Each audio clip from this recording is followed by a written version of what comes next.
الحمد لله الرحيم الرحمن أهل الثناء والمجد ذي الفضل والإنعام. شرف هذه الأمة ببعثة خير الأنام، عليه أزكى وأصفى الصلاة والسلام، ما غرد طير أو ناح على الأيك حمام. أما بعد، السلام عليكم ورحمة الله تعالى وبركاته. درس اليوم بحول الله وصلح الحديبية. يقول صفي الرحمن الباركفوري رحمة الله عليه في الرحيق المختوم: ولما تقدم التطور في الجزيرة العربية إلى حد كبير لصالح المسلمين، أخذت طلائع الفتح الأعظم ونجاح الدعوة الإسلامية تبدو شيئا فشيئا، وبدأت التمهيدات لإقرار حق المسلمين في أداء عبادتهم في المسجد الحرام الذي كان قد صد عنه المشركون منذ 6 أعوام. كان هذا في السنة 6 للهجرة، حيث أري رسول الله صلى الله عليه وسلم في المنام وهو بالمدينة أنه دخل هو وأصحابه المسجد الحرام وأخذ مفتاح الكعبة وطافوا واعتمروا، وحلق بعضهم وقصر بعضهم، فأخبر بذلك أصحابه ففرحوا وحسبوا أنهم داخلوا مكة عامهم ذلك، وأخبر أصحابه أنه معتمر فتجهزوا للسفر. استنفار المسلمين: واستنفر العرب ومن حوله من البوادي ليخرجوا معه، فأبطأ كثير من الأعراب، وغسل ثيابه وركب ناقته القصواء، واستخلف على المدينة ابن أم مكتوم، وخرج منها يوم الاثنين غرة ذي القعدة سنة 6 للهجرة، ومعه زوجته أم سلمة في 1400 ويقال 1500، ولم يخرج معه بسلاح إلا سلاح المسافر السيوف في القرب.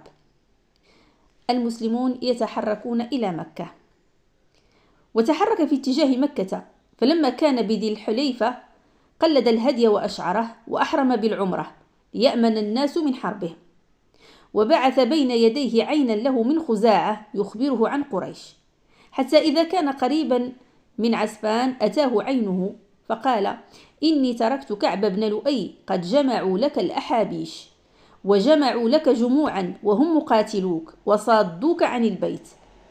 واستشار النبي صلى الله عليه وسلم أصحابه وقال: أترون نميل إلى ذراري هؤلاء الذين أعانوهم فنصيبهم؟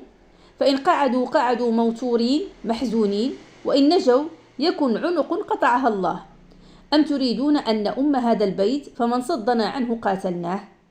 فقال أبو بكر: الله ورسوله أعلم، إنما جئنا معتمرين ولم نجئ لقتال أحد، ولكن من حال بيننا وبين البيت قاتلناه. إذن فالنبي صلى الله عليه وسلم في السنة 6 للهجرة خرج من المدينة باتجاه مكة، كالغرض ديالو أنه يقوم بالعمرة هو والصحابة ديالو رضوان الله عليهم، واخبرهم قال لهم بانه راه شاف واحد الرؤيا بانهم كيعتمروا وكيقوموا بالعمره، وبانهم شي وحدين فيهم يحلقون واخرين يقصرون، يعني وفرحوا ولكن هما ما كانوش عارفين واش هذيك العمره كانت غتكون ديك العام ولا امتى. هما فهموا من كلام النبي صلى الله عليه وسلم انه راه كيتكلم على هذيك على ديك السنه، على ديك يعني ديك الرحله اللي خرجوا لها راه غيعتمروا فيها. إذا النبي صلى الله عليه وسلم جمع واحد العدد ديال 1400 وقيل 1500 واحد، وخلف استخلف على المدينة ابن أم مكتوم رضي الله عنه.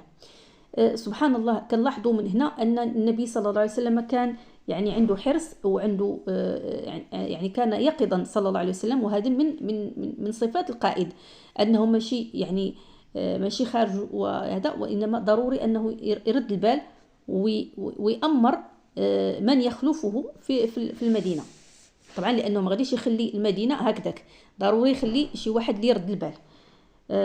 بعد ذلك مشاو جهة ديال بيت الله الحرام، وطبعا قريش غادي تحاول أنها غادي تقابل وتصدهم، غتقابل هاد الناس اللي غاديين، هاد الصحابه رضوان الله عليهم مع النبي صلى الله عليه وسلم، ضروري غادي تقابلهم. علاش غتقوم بصد هذه المحاوله ديال العمره؟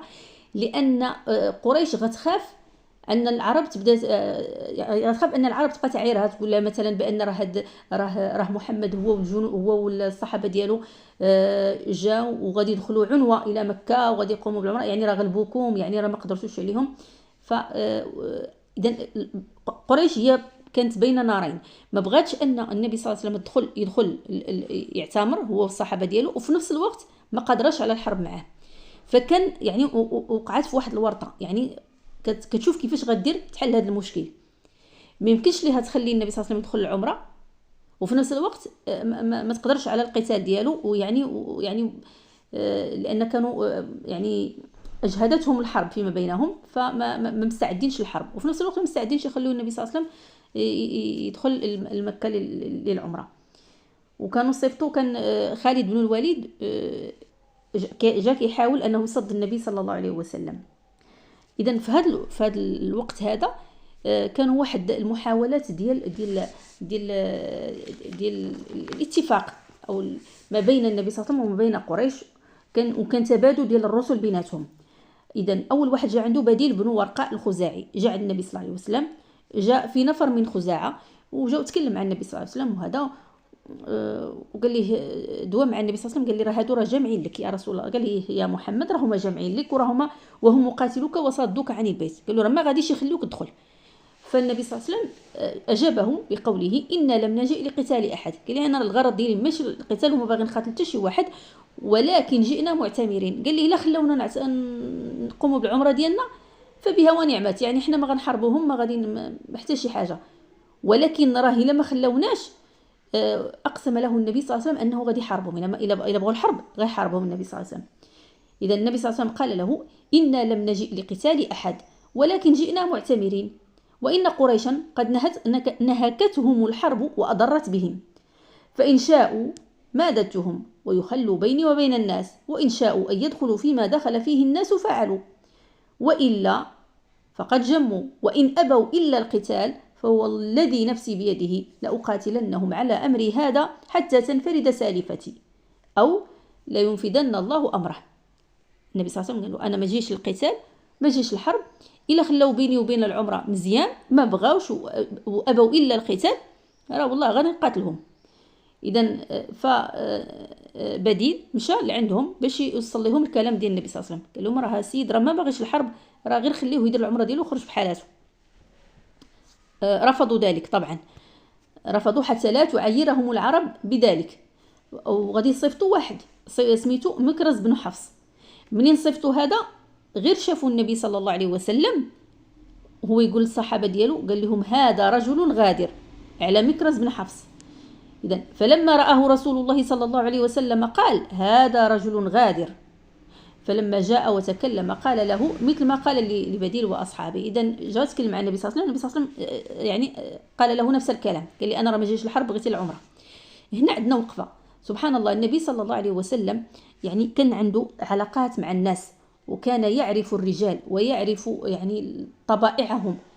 يعني الجميل في الشخصيه ديال النبي صلى الله عليه وسلم انه ما كانش فقط غير كيعرف اصحابه، ومثلا ما كانش كيعرف فقط غير المميزات والملكات اللي كاينين عند الاصحاب ديالو، بل كان يعرف حتى اعدائه، حتى الاعداء ديالو عارفهم. يعني ملي كيجي ليه شي واحد كيكون عارف كيفاش يتعامل معاه، علاش؟ لانه عارف شخصيته، عارف النوعيه ديالو. فالجهد هاد مكرز بن حفص النبي صلى الله عليه وسلم قال لهم هذا رجل غادر، من بعد غادي من مورا غيجي واحد السيد واحد اخر وحتى هو غادي يتكلم النبي صلى الله عليه وسلم، غادي يوصفه، ومني غادي يوصف الشخصيه ديالو والنوعيه ديالو غادي يتصرف معاه بناء على هذا الوصف. وهذا ما يسمى بالذكاء الاجتماعي. يعني النبي صلى الله عليه وسلم كان كيعرف عنده ذكاء عاطفي، وكيعرف الشخصيه ديال الاخر كيفاش دايره، وبالتالي هذه المعرفه ديالو واحساسه بالاخرين والاطلاع ديالو على نوعيه الشخصيه ديال الانسان الاخر كتخليه يعرف كيفاش يتعامل معه وفقا لهذه الشخصيه. اذا هذا بالنسبه لمكرز بن حفص. نفس الكلام قالوا له النبي صلى الله عليه وسلم، يعني انا ما جيش الحرب، جاي للعمره. مشى هذا الرسول، هذا مشى وصل الكلام لقريش. قريش مصره انه ما يكونش هناك عمره. وغادي يجي واحد رجل من كنانه اسمه الحليس بن علقمه. هذا غادي يقول لهم خلوني دعوني آتيه، خلوني نمشي نشوفه. قالوا فقالوا ايته. فلما أشرف على النبي صلى الله عليه وسلم، ومني كان جاي وشافوا النبي صلى الله عليه وسلم ماذا قال؟ قال صلى الله عليه وسلم: هذا فلان، يعني الحليس بن علقمة، وهو من قوم يعظمون البدن.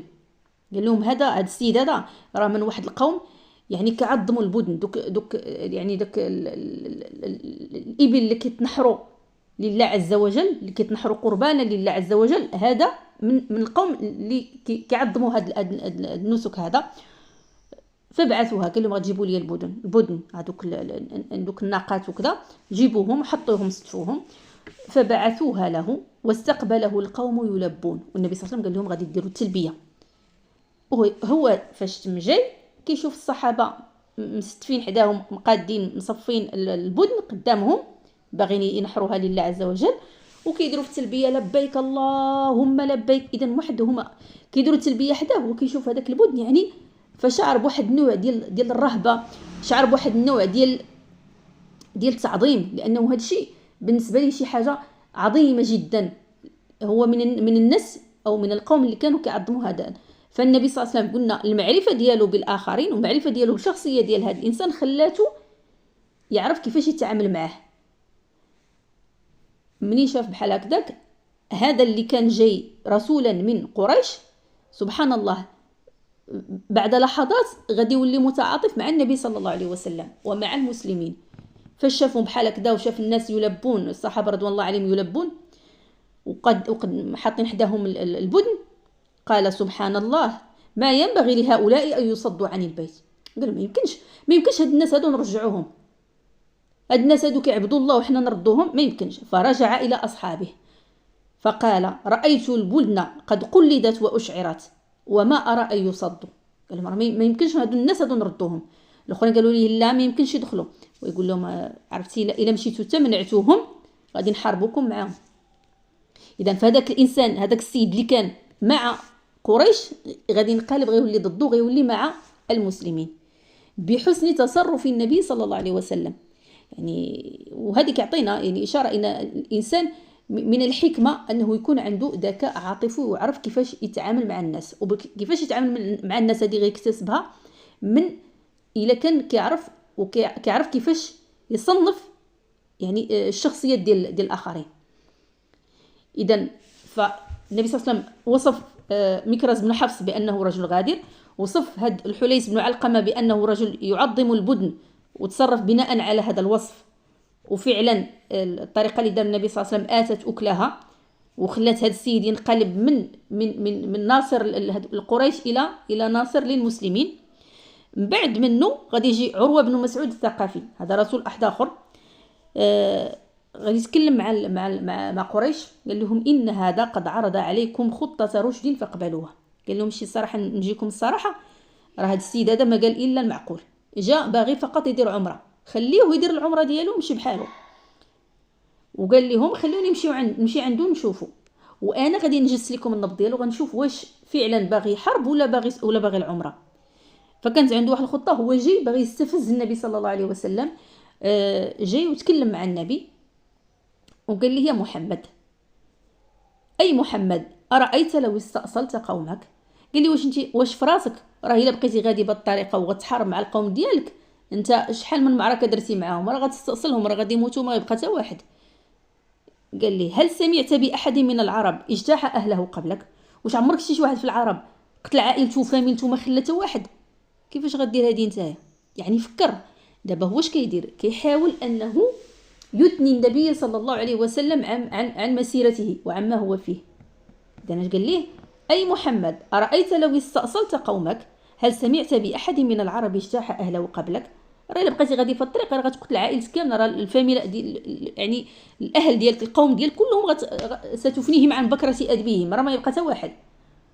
ويقول ليه: وان تكون الاخرى ولا هما اللي قتلوك وضربوا معاك، فوالله اني لارى وجوها وارى اوباشا من الناس خلقا ان يفروا ويدعوك. اللي راه انا كنشوف شي اوباش هادو راه غادي يمشيو وغيخليوك. يعني كيتكلم على الصحابه، اذا هو كيتكلم بواحد الاسلوب مستفز، كيهضر مع النبي صلى الله عليه وسلم بهذه الطريقه قدام باش غادي يشوف واش الصحابه غيتحركوا يعني الا ناضوا وتعصبوا انفعلوا، يعني راهم اصلا كانوا جايين الحرب. فابو بكر رضي الله عنه غضب غضبا شديده، يعني ما عجبوش الحال، فسبه. يعني واحد قال لي واحد المسبه يعني قبيحه، ويسولهم قال لهم شكون هو هذا؟ قالوا لي هذا ابو بكر. ويقول لهم والله زعما لولا والذي نفسي بيده لولا يد كانت عندي لم اجزك بها لاجبتك. قال لي وكنتي داير فيا واحد الخير شحال هادي. قال لي اما كون رديت عليك وجاوبتك على هذه الكلمه اللي قلتي. وبينما هم كذلك، يعني كان واقف مع النبي صلى الله عليه وسلم كيتكلم معاه، حاول باش يدير واحد العمليه اخرى استفزازيه، باش حاول انه يمد يديه اللحيه ديال النبي صلى الله عليه وسلم ويجرهم اللحيه ديالو.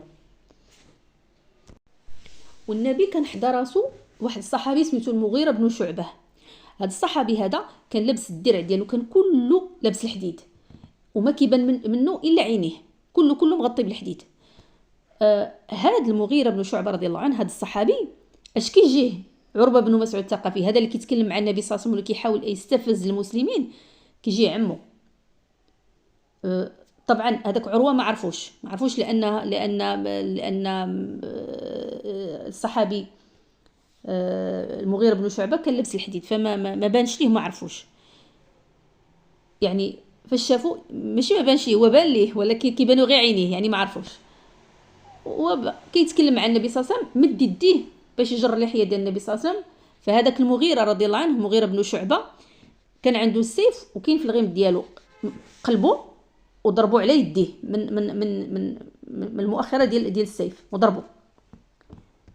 ويقول لهم شكون هو هذا؟ قالوا لي النبي صلى الله عليه وسلم ضحك، قال لي ما عرفتيش؟ قال لي درا ولد خوك. غير شافوه ويتصدم، قال لي ايها الغادر، قال لي واش نسيتي؟ وهل غسلت سوءتك الا بالامس؟ قال لي يلا البارح درتي فضيحه قداشنا هي، انا اللي وقفت معاك. علاش هذه القضيه ديال الفضيحه؟ لانه المغيرة بن شعبة رضي الله عنه فاش دخل الاسلام، كيفاش دخل؟ كان مع شي ناس في الجاهليه وقتلهم وخدا الاموال ديالهم، ومن بعد جاء النبي صلى الله عليه وسلم واسلم. فالنبي صلى الله عليه وسلم قال له، قال لي اما الاسلام فاقبل، واما المال فلست منه في شيء. قال لي داك المال ما نديرو به، لان الغدر ما كنقبلوش.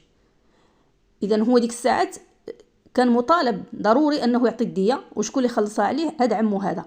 لهذا تعجب وكيقول كيفاش انه دابا كيضربوا، مع انه هو اللي كان يعني انقذهم من هذيك الورطه اللي وقع فيها. ثم إن عروة جعل يمرق أصحاب رسول الله صلى الله عليه وسلم. هذا عروة بن مسعود الثقفي بقى كيشوف في النبي صلى الله عليه وسلم مع الصحابة ديالو، وكان حضرات وقت ديال الصلاة، ناض النبي صلى الله عليه وسلم كيتوضا هو والصحابة، وبقى كيشوف فيهم كيفاش أن النبي صلى الله عليه وسلم كيتوضا، ومني يتمضمض ولا يستنثر، يعني داك الماء الذي كان يمجه كياخذوا الصحابة وكيتمسحوا به، كيمسحوا به وجههم ويديهم وكذا، هو كيشوف فيهم. إذن يقول المباركفوري: ثم إن عروة جعل يمرق أصحاب رسول الله صلى الله عليه وسلم وعلاقتهم به، فرجع إلى أصحابه فقال: أي قومي، والله لقد وفدت على الملوك. فاش رجع عند قريش قال لهم: والله العظيم، قال لهم: لا، أنا مشيت عند الملوك، مشيت دخلت عند قيصر وكسرى والنجاشي، والله ما رأيت ملكا يعظمه أصحابه ما يعظم أصحاب محمدا. قال لهم: ما عمرني شفت شي واحد كيتعامل شي ناس، يعني شي ملك كيتعاملوا معه الرعيه ديالو كما هاد اصحاب محمد كيتعاملوا معه. والله ان تنخم نخامه الا وقعت في كف رجل منهم. قال لهم: والله العظيم، ولو تنخم كياخذوا النخامه ديالو كيمسحوا بها وجههم وكذا تبركا، فدلك بها وجهه وجلده، واذا امرهم ابتدروا امره. قال لهم: الا قال لك كلمه، الا عطاهم شي امر ما كيهبطوهاش ليه الارض فورا، يعني عندهم واحد السرعه ديال السمع والطاعه لهم. واذا توضأ كادوا يقتتلون على وضوئه، من كثرة محبتهم للنبي صلى الله عليه وسلم. واذا تكلم خفضوا اصواتهم عنده، يعني راح بقى كيلاحظ فيهم مزيان، كيلاحظ حتى الاسلوب ديالهم كيفاش كانوا كيتعاملوا مع النبي صلى الله عليه وسلم، لدرجه قال لهم انهم ملي كيهضروا كيدوب حداه كيخفضوا الاصوات ديالهم، ماشي بحال الا كانوا غير بيناتهم. وما يحدون إليه النظر تعظيما له، كيبقاوش يفكسيو فيه النظر، ما كيشوفوش، بالعكس كيحترموه وكيوقروه وكيحضروا عينيهم اللي كيكونوا حداه. وقد عرض عليكم خطة رشد فاقبلوها. قال لهم شتي هاد الناس هادو راه ما يمكنش، راه ما غير قبلوا داكشي اللي قال لكم، لانهم كيموتوا عليه، عزيز عليهم بزاف، يعني راه ما يمكنش يسلموه لكم، راه ما يمكنش، راه غادي يدافعوا ليه بواحد الاستماته. اذا في هاد الاثناء ناضوا واحد المجموعه ديال الشباب ديال قريش، ويعني شباب طائش، ناضوا خافوا ليكون هناك صلح ما بين النبي صلى الله عليه وسلم وما بين قريش. ناضوا شنو داروا؟ مشاو داروا واحد فكروا في واحد الخطه تحول بينهم وبين الصلح، فقرروا ان يخرجوا ليلا. حاولوا انهم فكروا انهم يخرجوا بالليل ويمشوا لعند المعسكر المسلمين ويضربوا فيهم باش تنوض الحرب، وفعلا داكشي اللي داروا. ولكن سبحان الله النبي صلى الله عليه وسلم كان حذرا، يعني كان حط محمد بن سلمة رضي الله عنه، كان هو واحد المجموعة ديال الصحابة كان حطهم يعني يحرسون المعسكر في البلاصة، شدوهم داروا لهم كمين، شدوهم في البلاصة، جابوهم عند النبي صلى الله عليه وسلم، وكان العدد ديالهم ما بين 70 وقيل إما 70 أو 80 قيل 80. جابوهم عند النبي صلى الله عليه وسلم. النبي صلى الله عليه وسلم بغاش يقتلهم، شنو دار؟ رجعهم لقريش وقال لهم ها هما ولادكم، ها هما، انا ما عندي غرض بالحرب، انا بغيت نمشي نعتمر، وردهم لهم. وهذا هو السبب ديال نزول ديال الايه في سوره الفتح: وهو الذي كف ايديهم عنكم وايديكم عنهم ببطن مكة من بعد ان اظفركم عليهم. وهو الذي كف ايديهم عنكم، ربي هو اللي حفظ المسلمين، فهذوك الفتيان ما تمكنوش انهم يقتلوا النبي صلى الله عليه وسلم ولا الصحابه ديالو. وايديكم عنهم، وكف الايدي ديال المسلمين على المشركين ببطن مكة من بعد ان اظفركم عليهم، من بعد ما النبي صلى الله عليه وسلم يعني تمكن منهم، وكان ممكن يعني ببساطه انه يقتلهم، لكنه ردهم الى المشركين وقال لهم انا الغرض ديالي العمره. بعد ذلك شاف النبي صلى الله عليه وسلم أنه من الحكمة أنه يصيفط شي واحد يتكلم ليه مع الكبراء ديال قريش ويتحاور معهم، ويأمر عمر رضي الله عنه قال له سير عندهم. قال له لا يا رسول الله، قال لي ما غنمشيش أنا، قال لي صيفط شي واحد عنده قرابة تما، عنده ناس ديالو تما في مكة، وهو عثمان رضي الله عنه. فقال النبي صلى الله عليه وسلم نعم. صيفط النبي صلى الله عليه وسلم صيفط عثمان رضي الله عنه باش يتكلم مع كبراء قريش. لكن اللي وقع هو انه عثمان رضي الله عنه منين دخل عندهم وتكلم معاهم تعطل تما، ما تلقوش، ما ردوش دغيا. فكانت واحد الاشاعه كتقول بان عثمان قد قتل. اذا النبي صلى الله عليه وسلم وصلته هذه الاشاعه بقى فيه الحال، وقال لا نبرح حتى نناجز القوم. يعني ديك الساعه ديك اللحظه كان عول على الحرب، فعيط على الصحابه قال لهم غادي تبايعوني البيعه على الموت. وكان اول واحد من الصحابه بايع النبي صلى الله عليه وسلم هو ابو سنان الاسدي رضي الله عنه، وبايعه سلمة بن الأكوع. وسلمة بن الأكوع رضي الله عنه بايع النبي صلى الله عليه وسلم 3 مرات، في البداية ديال البيعة وفي الوسط وفي الأخر. ثم في الأخير النبي صلى الله عليه وسلم يبايعوا هاد الناس كاملين اللي كانوا معاه، خدا اليد ديالو صلى الله عليه وسلم وضع على يده الأخرى وقال هذه عن عثمان. يعني النبي صلى الله عليه وسلم كيبايع نيابة عن عثمان رضي الله عنه، وديك اللحظة هو ما كانش عارفه واش حي ولا ميت، ما عندوش الأخبار صحيحة. إذن فجميع هذوك الصحابة اللي كانوا مع النبي صلى الله عليه وسلم كلهم بايعوا النبي صلى الله عليه وسلم على الموت، إلا واحد كان كيتخبى، كان من المنافقين والعياذ بالله، كان كيتخبى مراء الجمل ديالو، هذا سميتو جد بن قيس. فالنبي صلى الله عليه وسلم بعد البيعة قال لهم راه كلكم، جميع هادو اللي بايعوني كلهم من أهل الجنة إلا صاحب الجمل الأحمر وهو جد بن قيس، هذاك ضيع على رسول هذه الفرصة. إذن النبي صلى الله عليه وسلم خدا هذه البيعة على الصحابة رضوان الله عليهم تحت الشجرة، وهذا هو اللي نزل فيه قول الحق تبارك وتعالى في سورة الفتح: لقد رضي الله عن المؤمنين إذ يبايعونك تحت الشجرة. إذن كنلاحظوا أن السيرة عندها علاقة وطيدة بالآيات ديال القرآن الكريم، والقرآن الكريم كاين واحد المجموعة د آيات فيه إلا ما مشيناش للسيرة ما يمكنش نفهموه. وبالمناسبة واحد النقطة نسيتها، هي أن عثمان رضي الله عنه منين دخل لمكة وتكلم مع الكبراء ديال قريش وكذا، يعني بلغ الرسالة إلى زعماء قريش، فلما فرغ عرضوا عليه أن يطوف بالبيت، قالوا لي لا بغيتي تدخل طوف البيت ما كاين مشكل، لكنه رفض هذا العرض وأبى أن يطوف حتى يطوف رسول الله صلى الله عليه وسلم. الله أكبر. يعني شوف المحبة ديال الصحابة للنبي صلى الله عليه وسلم، يعني تأدبا مع النبي صلى الله عليه وسلم رفض عثمان رضي الله عنه أنه يطوف بالبيت، مع أن هذه راها من أجل يعني الأماني ومن أجل يعني المبتغيات، لكن تأدبا مع النبي صلى الله عليه وسلم رفض أنه يطوف بالبيت حتى يطوف به رسول الله صلى الله عليه وسلم.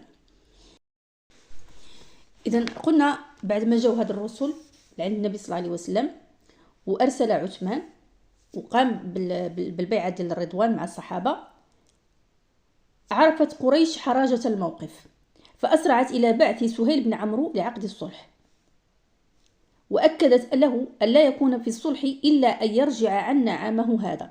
إذن قريش صفتت سهيل بن عمرو للنبي صلى الله عليه وسلم باش يدير معاه واحد المعاهدة وديال الصلح، يعني ماشي مشكل ما غادي يحيدوا الحرب، ولكن اشترطت عليه شرطا، وهو أن ما يقبلش نهائيا أن النبي صلى الله عليه وسلم يدير العمرة في ذاك العام.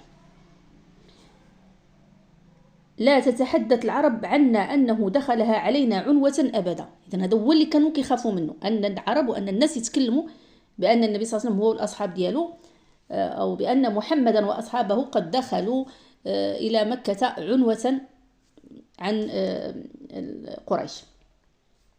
فأتاه سهيل بن عمرو، جاء سهيل بن عمرو سبحان الله من شافوا النبي صلى الله عليه وسلم قادما، فلما رآه النبي عليه الصلاة والسلام قال قد سهل الله لكم أمركم، أراد القوم الصلح حين بعثوا هذا الرجل. إذا النبي صلى الله عليه وسلم كما قلنا كان يعرف الرجال وكان يعرف يعني الشخصيات ديالهم. من يبان ليه سهيل بن عمرو جاي قال لهم صافي فرجت صافي، مني جاي هذا السيد مني مصيفطين هذا، فمعنى هذا أنهم يريدون الصلح، لأن النبي صلى الله عليه وسلم كان يعلم أن سهيل بن عمرو هو رجل مفاوضات، إنسان يعني كيدير تنازلات، ويعني ماشي إنسان اللي منغلق وكذا ورجل حرب، بل هو رجل مفاوضات. إذا جاء سهيل بن عمرو بقى كيتكلم مع النبي صلى الله عليه وسلم مطولا، واتفقوا، ومن بعد غادي يبداو في يعني في كتابة البنود ديال هذه الاتفاقية. إذا البند الأول الرسول صلى الله عليه وسلم يرجع من عامه، يعني ما كاينش العمرة ذاك العام، فلا يدخل مكة، وإذا كان العام القابل دخلها المسلمون فأقاموا بها 3. إذن هذا العام قال لهم غترجعوا ما كاينش العمرة، هذا هو الشرط الأول وقبلوا النبي صلى الله عليه وسلم. الشرط الثاني في الداخل هذا الشرط يعني عندهم فقط 3 أيام، 3 أيام لا غير، ما غيفوتوهاش. معهم سلاح الراكب، السيوف في الأغماد فقط، ما يجيبوش معهم السلاح إلا السلاح ديال الراكب اللي كياخذوه الناس يعني احتياطا، وهذه السيوف، ولكن ما يجيبوهمش، ما تكونش سيوف يعني لا يشهرونها، خصها تكون في الأغماد.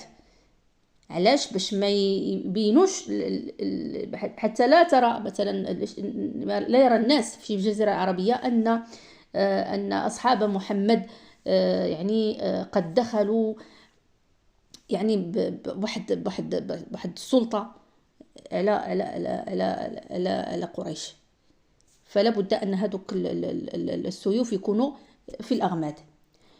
الشرط الثاني، إذا الشرط الأول قابله النبي صلى الله عليه وسلم، الشرط الثاني وهو أهم البنود وضع الحرب بين الطرفين 10 سنين، يعني كاين واحد الهدنة ديال 10 ديال السنوات يأمن فيها الناس ويكف بعضهم عن بعض. وسبحان الله هذا الشرط هذا البند هذا اللي هو الهدنة ديال 10 سنوات، سبحان الله هذا هو أهم بند على الإطلاق، وهو الذي سماه الله تعالى بالفتح المبين. يقول تعالى إنا فتحنا لك فتحا مبينا. فهاد المدة يعني هاد المدة ديال الهدنة غادي يدخلوا فيها الناس إلى دين الله عز وجل. وسبحان الله الإسلام يعني كيعرف الازدهار، كيعرف التوسع في الوقيته ديال الرخاء أحسن من الوقيته ديال الحرب. فالوقيته ديال الهدنه علاش؟ لانه عنده واحد البنيه كتخلي يعني قابله ان الناس يقبلوه، لانه دين متين. ف يعني سبحان الله، حتى في المده مثلا في ظرف سنتين تزاد العدد ديال الناس المسلمين. ففي الوقيته اللي كانت الهدنه كان عدد المسلمين لا يزيد على 3000 قبل الهدنه، 3000 واحد. ومن موراء عامين بالضبط عند فتح مكة 10,000 واحد، يعني من 3000 إلى 10,000. هذا العدد كله دخل الإسلام في الوقيته ديال الهدنة. لهذا فالقرآن الكريم كيسمي هذا الصلح هذا كيسميه فتح مبين. البند الثالث هو أن من أحب أن يدخل في عقد محمد وعهده دخل فيه، ومن أحب أن يدخل في عقد قريش وعهدهم دخل فيه. اللي بغى يدخل في الحلف ديال محمد صلى الله عليه وسلم يدخل، اللي بغى يدخل مع قريش يدخل. وتعتبر القبيلة التي تنضم إلى أي الفريقين جزءا من ذلك الفريق، فأي عدوان تتعرض له أي من هذه القبائل يعتبر عدوانا على ذلك الفريق. مثلا شي قبيلة جت مع النبي صلى الله عليه وسلم، أي عدوان عليها راه بحال كان عدوان على النبي وعلى المسلمين. والقبيلة الأخرى اللي جات مع القريش أي عدوان عليها راه بحال كان عدوان على قريش وغادي يتنقض به العهد. إذن هذا قلنا البند الثالث. كاين البند الرابع، وهذا البند الرابع هو اللي شوية يعني يبدو في قاصح شوية وما تقبلوش المسلمين، جاهم صعيب، ولكن النبي صلى الله عليه وسلم قبله. هذا البند الرابع هو من أتى محمدا من قريش من غير إذن وليه، أي هاربا منهم، أي واحد جاء من قريش هربان بغير إذن وليه رده عليهم، رجعهم. ومن جاء قريشا ممن مع محمد أي هاربا منه لم يرد عليه. أي واحد جاء هربان ودخل في الإسلام وجاي هربان من قريش وجاء عند النبي صلى الله عليه وسلم، النبي صلى الله عليه وسلم ضروري يرده، خصو يرده، هذا شرط. أي واحد هربان من الإسلام يعني ارتد عن دين الإسلام وبغى يرجع القريش، محمد صلى الله عليه وسلم ما عندوش الحق يحبسه، يعني خصو يرجع لعندهم، وما يعني ما تردوش قريش، ماشي بزمنة تردو كتاخدو. النبي صلى الله عليه وسلم قبل هذا الشرط. قلنا هذا الشرط هذا يعني الى شفنا النفسيه ديال الصحابه كيفاش كانت.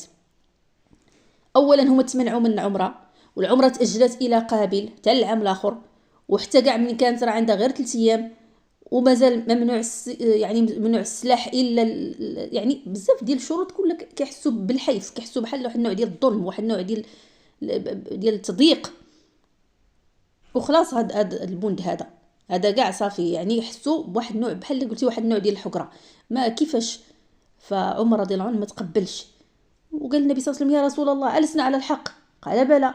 قال وليسوا على الباطل؟ قال بلى. قال فلما نرضى بالدنية بديننا؟ علاش احنا اللي عندنا الحق، حنا خصنا.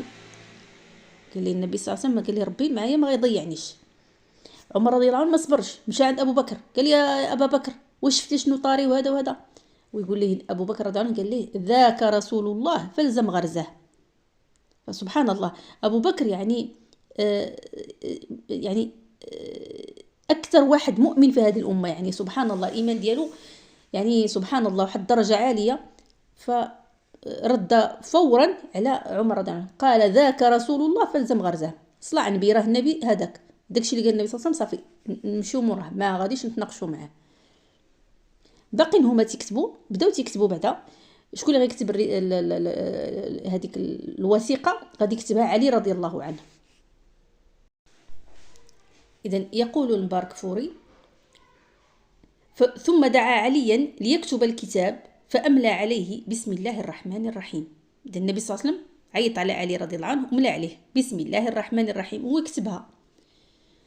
فقال سهيل: أما الرحمن فوالله لا ندري ما هو، كنعرفوش حنا الرحمن.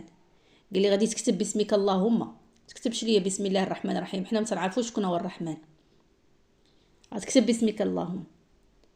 قال لي النبي صلى الله عليه وسلم: صافي حيدها وكتب باسمك اللهم. ويملي عليه النبي صلى الله عليه وسلم: هذا ما صالح عليه محمد رسول الله. هو يكتبها علي رضي الله عنه، كتبها: هذا ما صالح عليه محمد رسول الله. يقول لي سهيل لو نعلم أنك رسول الله ما صددناك عن البيت وما قتلناك. كلنا كنا كنآمنوا بأنك رسول الله، كنا عرفنا بأنك رسول الله، حنا علاش غنحاربوك؟ غادي تكتب محمد بن عبد الله، ما تكتبش محمد رسول الله. ويقول لي النبي صلى الله عليه وسلم أنا رسول الله وإن كذبتموني، واخا تكذبوني راني رسول، ماشي مشكل. ويقول علي رضي الله عنه مسحها، علي رضي الله عنه ما بغاش مسحها. ويقول لي النبي صلى الله عليه وسلم فين هي، أين هي؟ فاش وراها ليه مسحها النبي صلى الله عليه وسلم. وبدا كيكتب الاشياء اللي غادي يعني هاد البنود اللي ذكرنا. يلا بدا في ديك الاثناء هو يدخل واحد من المسلمين كان كيتعرض للتعذيب يعني كان مسجون وجاي بالسلاسل ديالو بالقيد ديالو، وجاي مسكين ضرب واحد المسافه من مكه الى المدينه. هذا الصحابي هو ابو جندل، وهذا ابو جندل، هذا الصحابي اللي هو ابو جندل هو سبحان الله هو الولد وهو ابن ديال هذا سهيل هذا اللي كيتفاوض مع النبي صلى الله عليه وسلم. غير شافوه ويقول لي سهيل، قال النبي صلى الله عليه وسلم هذا اول ما اقاضيك عليه، هذا هو الاول، اطرد لي هذا هو الاول. قال لي النبي صلى الله عليه وسلم خليه لي اجزه لي. قال لي لا، قال لي راه الا ما عطيتيش ليا هادشي كله اللي اتفقنا عليه كله ملغي. وبقى كيقول صافي النبي صلى الله عليه وسلم ما عنده ما يدير، ما غاديش يرجع في الكلام رغم ان داكشي مازال ما تكتبش، ولكن النبي صلى الله عليه وسلم عطى الكلمه، والنبي صلى الله عليه وسلم ما كيرجعش في كلمته. وكذلك كانت العرب، هي باش معروفه ان الكلمه ديالها ما يعني لا تغدر اللي عطى الكلمه كيوفي بها، وهذا من مكارم اخلاق العرب، فضلا عن النبي صلى الله عليه وسلم وهو سيدهم، فما يمكنش يشدو. فقال لي صافي غادي ترجع. وبدا كيبكي ابو جندل كيقول لي يا رسول الله اتردني الى المشركين وقد نجاني الله منهم ليفتنوني عن ديني، راه غادي الا رجعت لهم راه غيفتنوني عن ديني وكذا. بقى كيهضر كيقول لي النبي صلى الله عليه وسلم اصبر واحتسب يا ابا جندل. قال لي صبر. الاخر بعدا غير شاف ولدو هاد سهيل فضربه على وجهه. صافي وبدا كيبكي ابو جندل، وبداو الصحابه كيبكيو، وكل شيء كيحس يعني واحد احساس تجمع لهم كل شيء. لا العمره مشات، يعني كل شيء عاد هذا الموقف هذا، وبقى فيهم هو جاي من التعذيب ومع ذلك ضروري انه يرجع. يعني واحد الموقف زعما لا حول ولا قوه الا بالله، زعما لا يحسدون عليه، ولكن كان السمع والطاعه، ما عندهمش كيفاش يتحركوا الى ان داكشي اللي قال النبي صلى الله عليه وسلم هو اللي كاين. فديك الاثناء وثب عمر رضي الله عنه. عمر رضي الله عنه نقص هو او حاول يدير شي يدير لراسو، يدير للمسلمين شي مخرج، ويدير لابو جندل مخرج. نقص حداه ومشى حداه ويقول ليه اصبر يا ابا جندل فانما هم المشركون وانما دم احدهم دم كلب ويدني قائم السيف منه.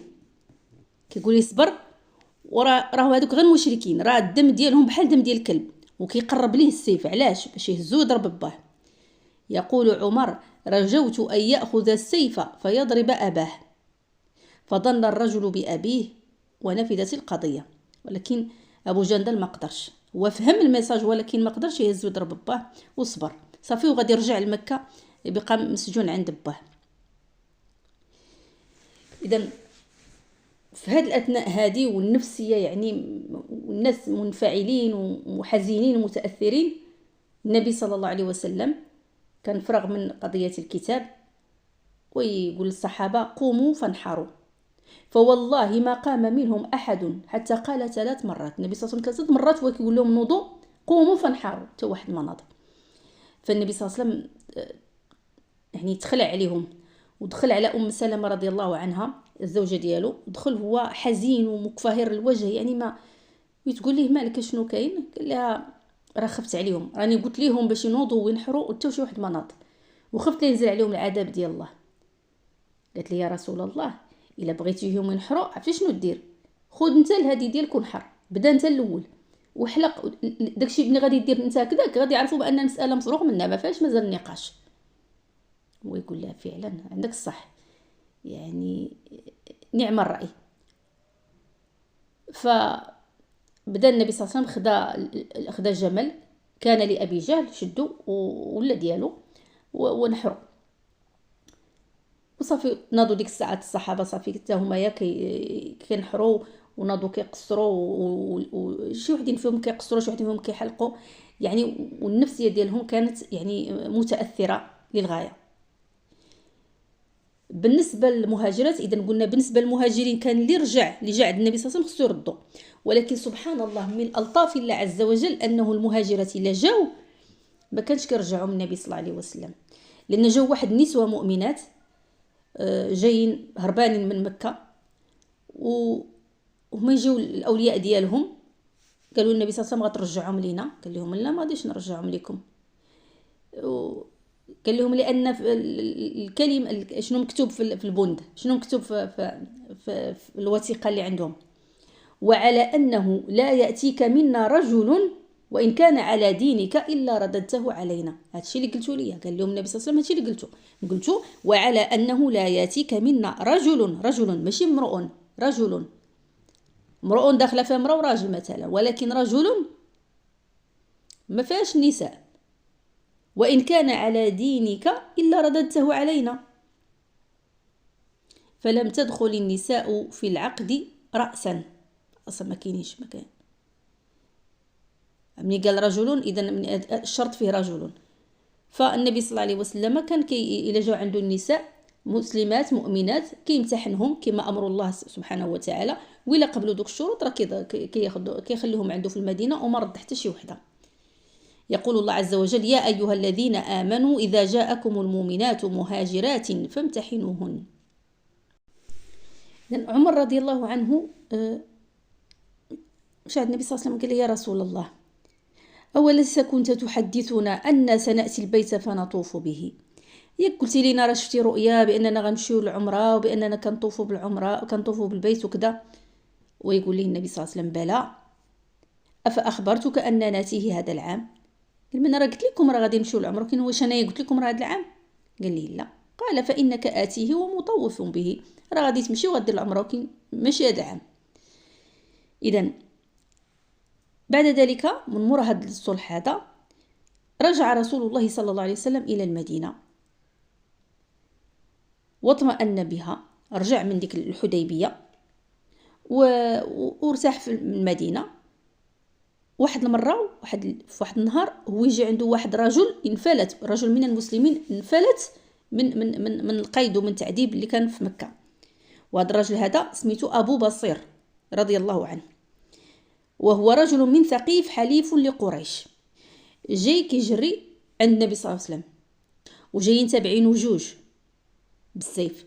هاد جوج من قريش قالوا لي يا محمد غادي ترجعوا لنا العهد الذي بيننا وبينك. قال لي النبي صلى الله عليه وسلم صافي انا غادي ترجع معهم. قال لي يا رسول الله أتسلموني إليهم؟ أتردوني إلى المشركين؟ واش غترجعني لعندهم وغيفتنوني في ديني؟ قال لي النبي صلى الله عليه وسلم اصبر وراه ربي غادي يدير لك مخرج. صافي ومشى معاهم داوه. منين داوه وصلوا لواحد البلاصه قريبه من المدينه سميتها ذو الحليفه، ونزلوا فنزلوا ياكلون من تمر لهم، ونزلوا بقاو باركين واحد شويه. ابو بصير دار عند واحد فادوك وقال ليه والله اني لارى سيفك هذا يا فلان جيدا. قال لي والله الا كيبان لي هذا السيف عندك راه ماضي نيت. فاستله الاخر جبدو حلو وقال لي ايه، قال لي هذا راه جربته وعاود جربته. قال أجل والله إنه لجيد، لقد جربت به ثم جربت. فقال أبو بصير أرني أنظر إليه، فأمكنه منه فضربه حتى برد. قال لي أبو بصير أعطيني نشوفه، ويقول لي ها هو، أعطاه ليه ويقتلو في البلاصة. الآخر تخلع مشى كيجري، ملي شاف صاحبو تقتل عرف راسو تا هو غيتقتل، مشى كيجري. دونك فين غيمشي؟ إنا بلاصة إلا بغى يمشي عند قريش مكة بعيدة وهما كانوا في ذو الحليفة يعني حدا المدينة، فرجع كيجري عند النبي صلى الله عليه وسلم. غير دخل شافوا النبي صلى الله عليه وسلم ويقول لهم إن هذا قد رأى الذعر، لهم هذا شاف الموت، هذا راه واحد الخوف اللي فيه ماشي طبيعي. ويتبعوا أبو بصير. قال لي يا رسول الله قد أبرأ الله ذمتك، انت رديتيني لهم قبيلة، دابا خليني مني ليه. ويقول لي الآخر يا محمد رجعوا لنا راه العهد اللي بيننا وبينك، قال لي انا رجعت لكم، نتوما اللي فرطتوا فيه، انا عطيتكم في الاول. صافي هو يقول ليه ابو بصر قال النبي صلى الله عليه وسلم واش تخليني نبقى ساكن معاك في المدينه؟ النبي صلى الله عليه وسلم رفض، قال لي لا، قال لي انا يعني ما غاديش نغدر قريش، عندي معاهم عهد ما غاديش نغدرهم. قال لي اذا نسكن على برا مشارف ديالنا، ما يمكنش نرجع لمكه. ويقول له النبي صلى الله عليه وسلم ويل امه مسعر حرب لو كان له احد. يعني هذا كل معاه رجال، هذا غير نوض حرب. لما سمع ابو بصير هذه العباره فهم بان المطلوب منه انه يكون واحد العصابه، يبداو يتعرضوا للقوافل ديال قريش. وفي هذه الحاله النبي صلى الله عليه وسلم ما عليه والو، لانه ابرأ الذمه ورجعوا، الاخرين هما اللي فرطوا فيه. وفعلا داكشي اللي كان. فمشى واحد البلاصه كتسمى العيس، وكون ابو بصير رضي الله عنه كون واحد حرب ديال العصابات في الكهوف، كان مخزون تما. من بعد جاء عنده ابو جندل، كانوا بجوج شويه ولاو الناس كيسمعوا الصحابه رضوان الله عليهم اللي دخلوا في الاسلام، كيسمعوا بالله راه هما كاينين تما، ما بقاش كيمشيو المدينه عند النبي صلى الله عليه وسلم، وانما كيمشيو كيقصدوهم وكيبقاو تما. وكانوا كيتعرضوا للقوافل ديال قريش، بقاو واحد المده حتى ان قريش صافي ضاقت ذرعا، ما بقاش قادره مازال تصبر وتتحمل. فهما اللي طلبوا من النبي صلى الله عليه وسلم انه صافي انه يحيد هذاك البند، داك الشرط اللي كان يبدو انه من مصلحه المشركين، فاذا به من مصلحه المسلمين. فطلبوا من النبي صلى الله عليه وسلم انه يتنازل لهم، يحيد هذا البند. فوافق النبي صلى الله عليه وسلم، وصفت واحد الكتاب عطاه لابو جندل باش غادي يديه لابو بصير، ورجع عند النبي صلى الله عليه وسلم. ابو جندل يروي للنبي صلى الله عليه وسلم، قال لي يا رسول الله خديت الكتاب ديته لابو بصير، وسبحان الله من تقدير الله انه كان في السكرات، كان كيموت ديك الساعات. فابو بصير رضي الله عنه خدا الكتاب ديال النبي صلى الله عليه وسلم. يقول ابو جندل قال لك فوالله ما عرفت هل قرأه ام لم يقرأ، يعني ما كانش عارف، ما متاكدش، غير شاف فيه. قبله ثم وضعه على صدره ثم فاضت روحه رضي الله عنه وارضاه. يعني وكان كيتمنى داك النهار اللي يمشي فيه النبي صلى الله عليه وسلم، ولكن سبحان الله ما كتبش. فقبل هذاك الكتاب اللي جاي من عند النبي صلى الله عليه وسلم ووضعه على صدره ثم فاضت روحه إلى بارئها رضي الله عنه وأرضاه. إذن هذه الأحداث اللي وقعت في صلح الحديبية، وهذو هما البنود. نسأل الله بمنه وكرمه أن يجعلنا يعني نقتبس النور من حياة ومن هدي ومن سيرة نبينا المصطفى صلى الله عليه وسلم، وأن يجعلنا من أتباعه حقا، وأن يحشرنا في زمرته، وأن يرزقنا يعني من حوضه شربة هنيئة لا نظمأ بعدها أبدا. أقول قولي هذا وأستغفر الله لي ولكم فاستغفروه، وغفر الله لنا ولكم ولوالدينا ولوالديكم وللمؤمنين والمؤمنات والمسلمين والمسلمات برحمته. والسلام عليكم ورحمة الله تعالى وبركاته.